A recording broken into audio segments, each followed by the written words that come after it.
Dans la nuit du 4 au 5 avril, l'est de la ville de Kinshasa a enregistré des inondations spectaculaires consécutives aux pluies diluviennes qui se sont abattues, accentuées probablement par le réchauffement climatique. Selon les bilans officiels, 43 personnes ont perdu la vie et les dégâts matériels sont très importants. Au-delà du choc émotionnel et de l'indignation perceptible dans l'opinion publique, que faut-il retenir de cette catastrophe qui met en lumière les défis de la gouvernance urbaine en RDC?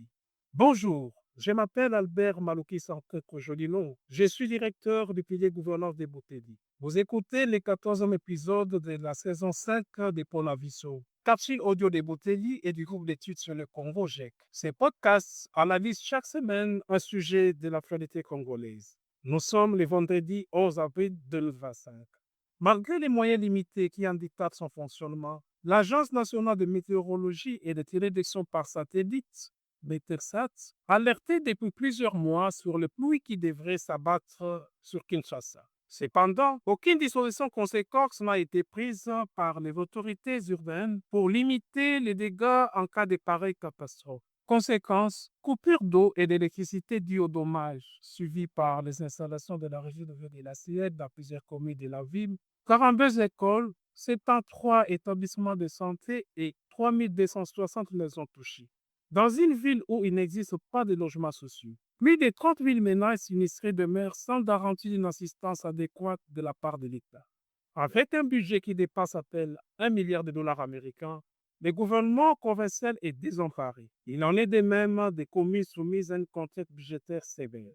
Face à ces inondations, la réponse des autorités publiques a été tout sauf rassurante, marquée par des tâtonnements, d'improvisation et surtout par l'absence d'un plan d'action cohérent pour faire face à la catastrophe. Dans une ville dont la population est estimée entre 12 et 16 millions d'habitants, il n'existe pas de système d'alerte précoce. Les corps des sapeurs-pompiers, sans moyens adéquats et aussi dénérés dans les capacités de sauver des vies humaines et de limiter les dégâts matériels. Au-delà du sous-équipement de Kinshasa, deux autres facteurs justifient l'ampleur des inondations dans la capitale. En premier lieu, des constructions anarchiques qui sont l'œuvre non seulement des citoyens, mais aussi des autorités publiques. Les lits majeurs du Club Congo, des rivières telles que Ndji, Matelele, Kalamou et tant d'autres, sont pris d'assaut par les uns et les autres au détriment des maraîchers.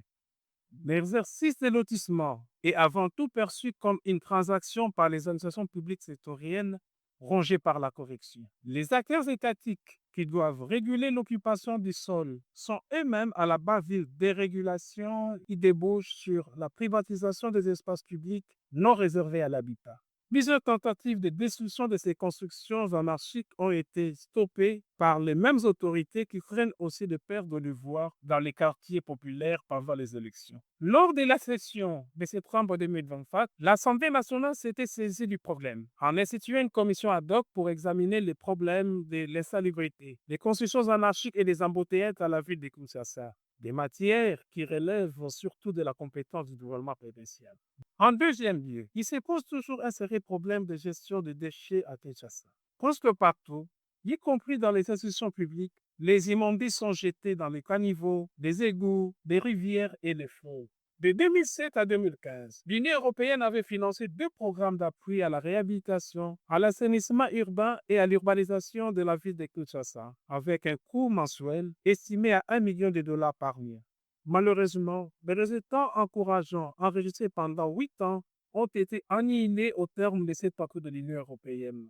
Le gouvernement provincial et le gouvernement central n'étaient plus sur la même longueur d'onde. Chaque fois qu'il est question d'appliquer les normes évadistiques, on observe sans cesse une fragmentation des autorités publiques. Les conflits de compétences sont légion entre les ministères des Affaires foncières et de l'urbanisme, entre les gouvernements centraux et le gouvernement provincial, entre ces derniers et les communes. Lorsqu'il y a une catastrophe, chacun a tendance à rejeter la responsabilité sur l'autre. Les interpellations des boucs émissaires se terminent généralement par des arrangements particuliers et sans effet pour la vie.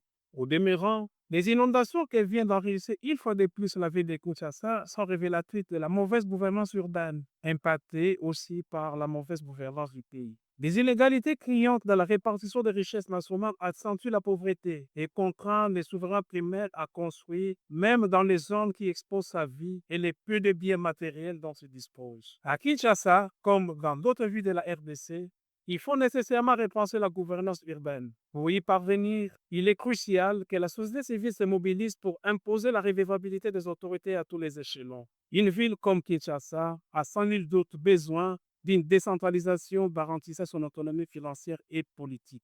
Vous pouvez rejoindre notre fil WhatsApp en envoyant GEC ou Ebouteli au plus 243 894 110 742 pour recevoir Conabiso chaque vendredi sur votre téléphone. À bientôt.